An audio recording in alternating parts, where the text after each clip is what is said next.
We're about to hive the bees. We finally got some decent weather here, a little window, so we can get those girls out of that little crate that you saw it in the other day. But we had a bunch of questions about different parts of the hive the other day in Mrs. Blunt's room, and so I want to take this time before I can't do this to just show you what some of these parts are. So this is just the lid, the top. It keeps all the rain out. There's a gap right here, so the bees are able to come in and out through the top as well as down there. This is just called the inner cover. So if the bees did fly in through that cover, they go through this little hole, then they go down. And this is a couple people that asked about where do the bees go? What does the inside look like? Well, so I mentioned these frames. This is a frame, and there's 10 of these. This is a little kind of a waxy material, and the bees will start putting all their little honeycomb here, and they'll eventually start filling them with honey, but in the beginning there'll be a bunch of eggs and a whole lot more bees will come out. So there's 10 of these. I'm going to go ahead and take 5 of them out right now because we're going to have to remove them when we hive the bees. And then this is the main body, but it's also just referred to, it's a deep body, so they very often just call this the deep. And underneath that is just a support, a base, but there's a screen here.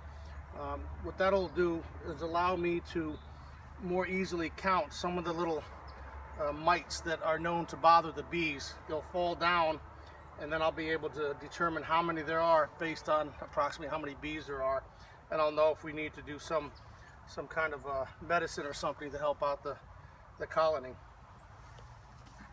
And that's your basic hive.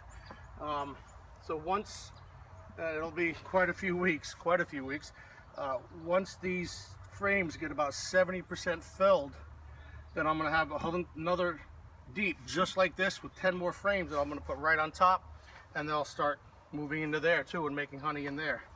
And this little thing is called a reducer. For the first 4 weeks, all you have is that little hole, and that was what you saw in the picture on my phone in the classroom. That's for 2 reasons. One, there's not going to be that many bees to defend their hive, so we want to make it harder for intruders to get in, and it also helps regulate temperature. And in about 4 weeks, I simply just turn this like this, and then there's a much wider hole, and after about 8 weeks I get rid of this altogether, and this whole front will be an entrance and an exit for the bees. But by then there'll be 10,000 or more of them, and they'll be able to take care of any people they don't want in there. The one thing that's different now, if you remember, I mentioned about in the spring and in the fall we have to help them out. We have to feed them some simple syrup. So one piece that'll be on here for probably about 8 weeks, maybe a little less. This is a type of a feeder. There's a bunch of different types, but this thing just sits here, and the bees are able to come out of the hive and up through the slot here. And on each side of this will be filled with simple syrup. And each side has one of these little floats. This is just a wood, real thin wood that's going to float right on top of that syrup. And what that's going to do is allow the bee to sit on one of these little pieces of wood and through all these little holes drink themselves until they're fully satisfied, and then they'll go back down below. If you just poured the simple syrup in here, you didn't have a surface like this for the bee to land on, they would go into the simple syrup, but they wouldn't get out. They'd end up drowning. So we will be doing that.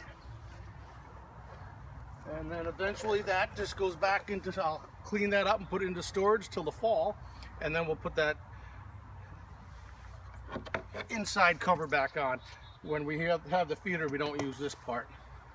And that's it about all the components. So we're going to be ready to start hiving the bees.